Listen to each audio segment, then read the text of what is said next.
Okay. This is a certified true copy of my live statement of birth. You can get this by applying for it at the Registrar General. They'll give it to you. And it's very interesting because this is where it all began.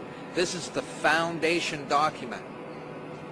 All identification is generated from this document.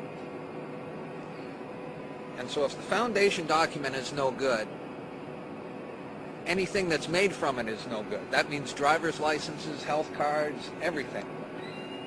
Now what they did here, this is exactly what he meant when he said, soon every American will be required to register their biological property. Now your parents didn't realize what they were doing when they filled this out, and these didn't exist before 1933. Birth records were recorded in scripture, and these only came into being in 1933 when they hatched this plan. They created a corporate fiction with a name just like yours. See this here? They framed you. See these tracks? They railroaded you. There's a child hidden behind the record. This is the record. You can't harm a child in law. So they had to protect you behind the record. And you operate a corporation. Now, this line right here is called the delineation, a line of delineation, which means anything below it can be changed. This line underneath my surname, talk to anyone who edits legal documents or who's in printing, and they'll tell you that to underline something means that it's an error and it has to be changed. In doing this, they registered and monetized the spirit and soul of a living being. The date at the top, there's one that says June 12th. What is that? That's the date I got this. Okay. That's the date of issue. This is a certified copy. There's 2 stamps, notarized by a lawyer and signed off. So this is a true copy of the original. And the reason why it says June 12th, 09 is because that's when I requested this and that's when they gave it to me. Now from that, they created, this is where it gets really bad. They created this document. Now in law, a certificate, think gold certificate, think silver certificate. A certificate is like a share in something. And this is a legal document, and it's called a certificate. But here it says extract, which in law means a tax. My name is spelt in all capitals here. So's yours, so's your driver's license, your health card, anything you get from the government, your name is spelt in all capital letters. And when you use any government identification, you are identifying yourself as a corporation and you are existing within the jurisdiction of corporate law. And just because you didn't know what you're doing, that's no excuse. It doesn't exonerate you from liability. You're participating. The only way out is non-compliance. Don't participate. Now this is, see this red number here? People may wonder, gee, why is there a red number on the back of my birth certificate? Well, this is a Class A share because I'm born in Canada. The letter at the beginning of the number is called a CUSIP number. All securities require a CUSIP number. And that's what this is. This is a security, this is a share which represents me. This is held as collateral to secure the national debt. There was a bankruptcy in 1933, and the central bankers came in and said, we have a mechanism whereby you can continue to conduct commerce even though you're bankrupt and there's no money.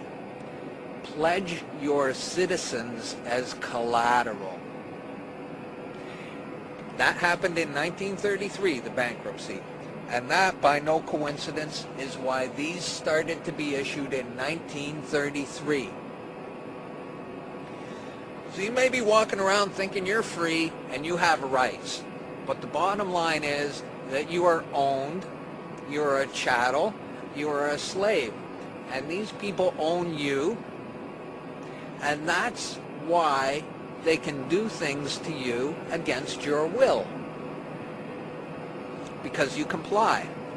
If people are looking for more information on this, where would you recommend? Thinkfree.ca has a lot of good information, but I think it's dangerous because, see, this is a valuable token. And you can use this to discharge debt. Because there is no money. The currency you have in your pocket represents debt. It doesn't represent wealth. And the things you buy with it aren't yours because the currency has a hidden lien against it. And that's how they can take your house and they can take your car and they can take anything you own. Now, Robert Menard is teaching people that they can cash this in for $10 million. And while that may be true, I wouldn't advise doing something like that because your motivation is improper. There's greed and there's ego and there's all these bad things associated with that. The Rockefeller-founded World Health Organization. Novartis and Syngenta, in cooperation with the U.S. Department of Agriculture and the Department of Defense, have field-tested a spermicidal strain of GMO corn that would render male consumers infertile. This was quietly announced as a contribution to the world overpopulation problem. The list goes on and on. Right now, global human fertility is plunging. I'm convinced that this is no accident. For me, being willing to consider and research a direct depopulation agenda was critical to my getting the whole picture and to generating responses that could be sufficient to the task we face. I know this may sound crazy, but imagine that it's 1932 and we're in Germany. If I told you that in the next decade millions of people would be exterminated, you would say impossible. No one would do such a thing.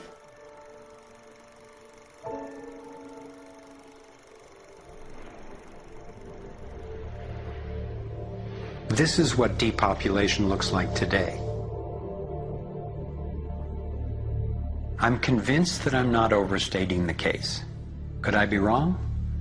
Perhaps. But what if I'm not? We are at a critical fork in the road in human evolution. One road is leading toward tyranny and possible self-destruction. The other would lead us to a peaceful, healthy civilization based on honoring the rights and freedom of every single person on the planet.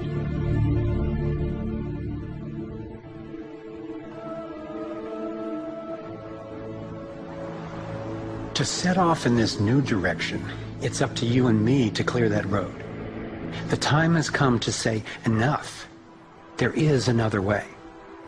I believe that together we have the knowledge, the resources, and the solutions to meet that challenge.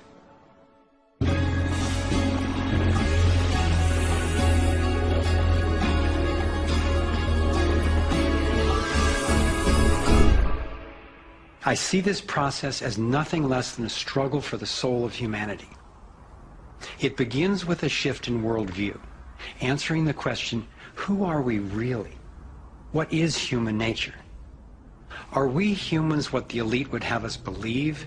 Stupid, greedy creatures who, if left to our own devices, would devolve into violence and chaos, and so for our own good must be ruled over by a self-appointed elite?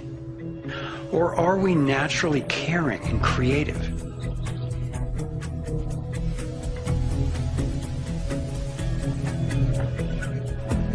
I believe when people are healthy and have what we need to survive, we can create a world based on integrity, freedom, and compassion.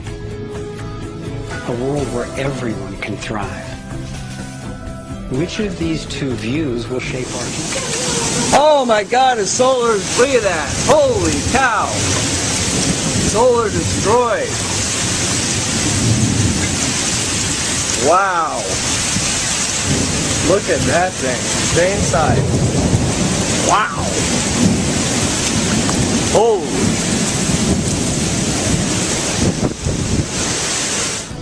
That's our choice now. The agenda of the ruling elite is the product of a destructive worldview, based on their beliefs that there's not enough to go around, that some people are more deserving than others, and that their own safety depends on maintaining absolute control over the rest of us.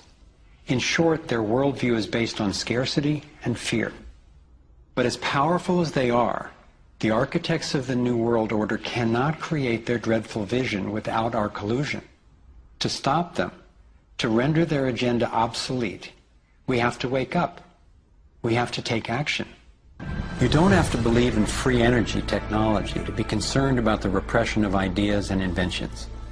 I found myself thinking, what better way to justify our dependence on oil, coal, nuclear, and other dangerous and dirty technologies than to claim there are no better, cheaper alternatives? I found myself thinking, what better way to justify our dependence on oil, coal, nuclear, and other dangerous and dirty technologies than to claim there are no better, cheaper alternatives? It was my beloved wife and creative partner, Kimberly, who kept bringing me back to the human implications of my scientific research. For me, as intriguing as the Taurus and ETs and free energy are, the most compelling question was, would understanding these things really help alleviate human suffering in any way? And it turns out it can. So much of the pain on the planet has to do with the lack of access to energy. Can you stay warm? Can you get food and water? Can you get hospital care? All that has to do with energy access. If there is a fundamental pattern, which makes sense to me that evolution would be efficient in that way, and we can align with that pattern to create new technologies that will solve these problems, then it's worth it to me to open my mind to these socially taboo subjects.